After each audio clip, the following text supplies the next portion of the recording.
جیا کو اس کی صورت سے بھی نفرت ہو چکی تھی، مگر اسے بچوں کی طرح بلکتا روتا دیکھ کر اس کا دل پسیج گیا۔ شاید میاں بیوی کا رشتہ ہی ایسا ہے، اس نے دل میں سوچا، اور اس نے ماضی کی ہر بات کو فراموش کر کے اس کو معاف کر دیا۔ ہا ہا ہا، اف، اور گھٹیا اختتام نہیں ہو سکتا تھا اس کہانی کا۔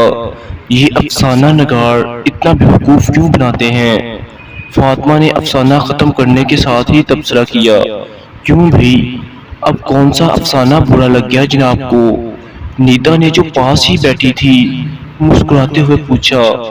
امی تو کہتی ہیں کہ یہ افسانے کہانیاں سب زندگی کی کہانیاں ہوتی ہیں اور حقیقت کے قریب ہوتی ہیں، مگر میں نہیں مانتی۔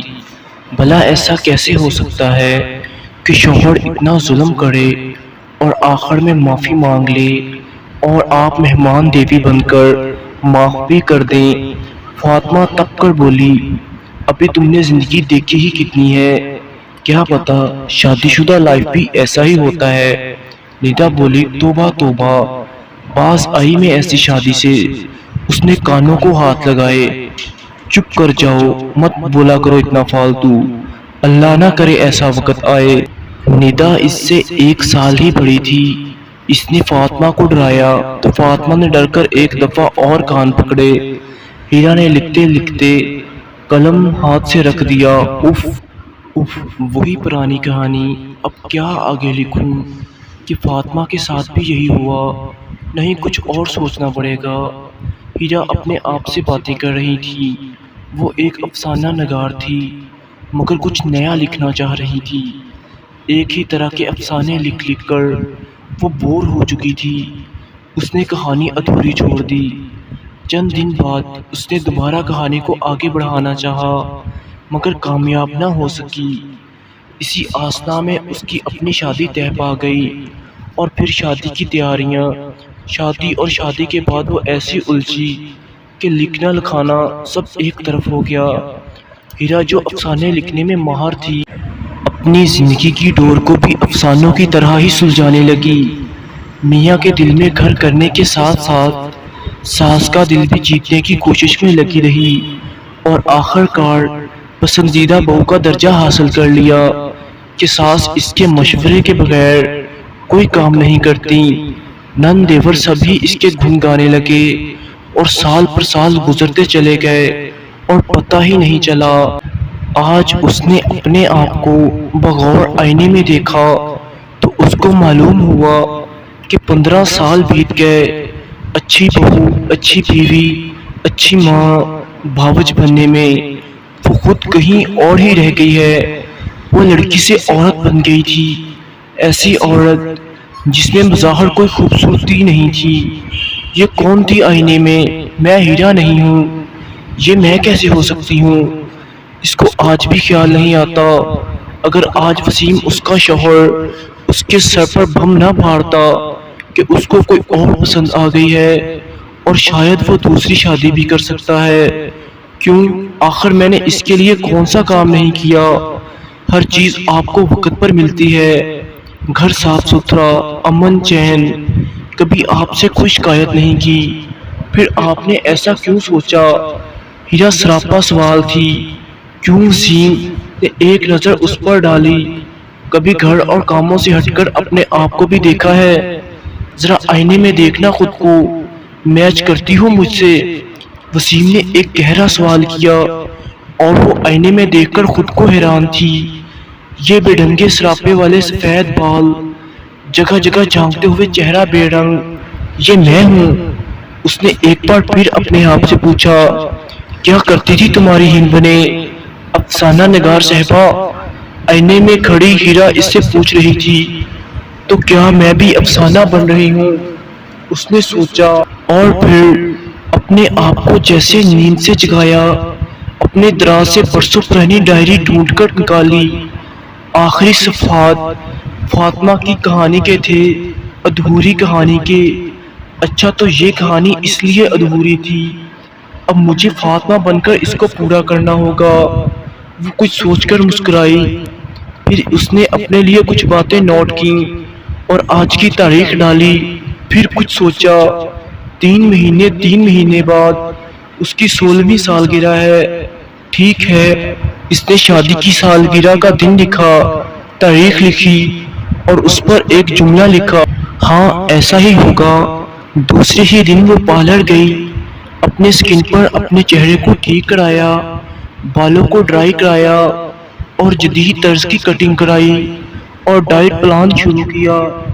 بوتیک کے سروے کر کے اچھے ڈیزائن سے اپنے لیے کچھ سوٹ خریدے اور اس دوران وسیم پر بھی بھرپور توجہ دینی شروع کی۔ اس نے اس لڑکی کے متعلق کچھ پوچھا نہ کوئی شکایت کی، بس اس کی پسند کے کھانے، اس سے بے تکان باتیں کرتی، رات کو واک پر ساتھ جانے لگی۔ وقت دھیرے دھیرے سرکتا گیا، شادی کی سالگرہ میں اب 15 ہی دن رہ گئے تھے۔ اس نے آج پھر اپنے آپ کو آئینے میں غور سے دیکھا۔ آج وہ بدلی ہوئی ہیرا تھی، روزانہ ہی ہلکا پھلکا تیار رہنا اس نے اپنا معمول بنایا ہوا تھا۔ آج بھی دونوں واک پر گئے ہوئے تھے۔ وسیم اب کافی الجھا تھا، وہ سوچ رہا تھا اب کیا کرے۔ اب جب وہ دوسری شادی کا سوچ رہا تھا تو ہیرا میں کوئی خامی نظر نہیں آ رہی۔ پتہ نہیں، پہلے تو عجیب بے ڈھنگی لگتی تھی، اب کیوں نہیں لگ رہی، وہ سمجھنے سے قاصر تھا۔ اصل میں ہیرا اتنی آہستگی سے اپنے اندر تبدیلی لائی تھی کہ اچانک کچھ نہیں ہوا، اور یہی بات وسیم کے لیے حیرانی کا باعث تھی۔ 3 دن بعد ہماری شادی کی سالگرہ ہے، میں سوچ رہی ہوں اس دفعہ سب کو بلا لوں، آپ بھی جس کو چاہیں انوائٹ کر لیں۔ ہیرا نے کہا، جس کو چاہے۔ وسیم نے جس کو بھی پر زور دیتے ہوئے کہا۔ اس پر ہیرا مسکرا کر بولی، جی جس کو بھی، اور وسیم نے دوستوں کے ساتھ شبنم کو بھی بلا لیا کہ اچھا ہے وہ بھی سمجھ لے کہ ایک مرد کیوں دوسری شادی کرنا چاہتا ہے۔ کالی ساڑی پہنے، اس پر موتیا کے پھولوں کا زیور اور نئے اسٹائل سے سیٹ ہوئے بال، اس نے اپنے آپ کو ایک نظر آئینے میں دیکھا۔ تم کو آج جیتنا ہے ہیرا، اس نے اپنے آپ سے کہا۔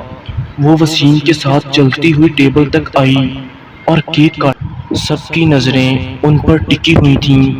وسیم خود بھی اس کو اس روپ میں دیکھ کر حیران تھا۔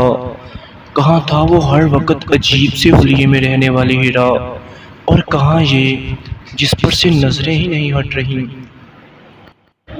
آج بھی زبردست جوڑی ہے آپ کی، کسی نے کہا تو وہ مسکرا دی اور سب کی کیک اور دوسرے لوازمات سے توازہ کرنے لگی۔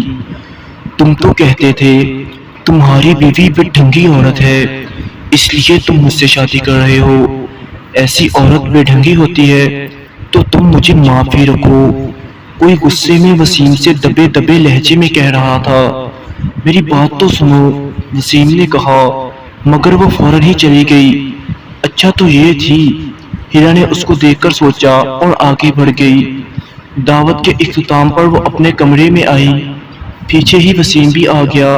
وہ میرے پاؤں کو چھونے جھکا جس لمحے، جو مانگتا اسے دیتی تھی۔ میں امیر ایسی تھی، شہادتیں میرے حق میں تمام جاتی تھیں، مگر خاموش تھے منصف۔ نظیر ایسی تھی، بس ایک نگاہ مجھے دیکھتا گیا، وہ بھی اس آدمی کی محبت۔ فقیر ایسی تھی۔ ہیرا نے دل کے کانوں سے شعر سنے جو کبھی اس کے فسانے کی زینت ہوا کرتے تھے۔ سوری ہیرا، وسیم نے کچھ کہنا چاہا۔ ہیرا مسکرائی، محبت میں صرف اعتماد ہوتا ہے، سوری نہیں۔ واقعی افسانہ حقیقت ہی ہوتا ہے، اور وہ بھی اپنے افسانے کی ہیروین کی طرح اپنے مجازی خدا کو دل سے معاف کر چکی تھی کہ یہی زندگی ہے۔ اس نے اپنی ڈائری کھولی اور شادی کی سالگرہ کی تاریخ والا صفحہ کھولا اور اپنا 3 مہینے پہلے لکھا جانے والا جملہ پڑھا۔ فاطمہ نے اسے دل سے معاف کر دیا۔ وہ فاتحانہ انداز سے مسکرا دی اور ڈائری بند کر دی۔ والسلام۔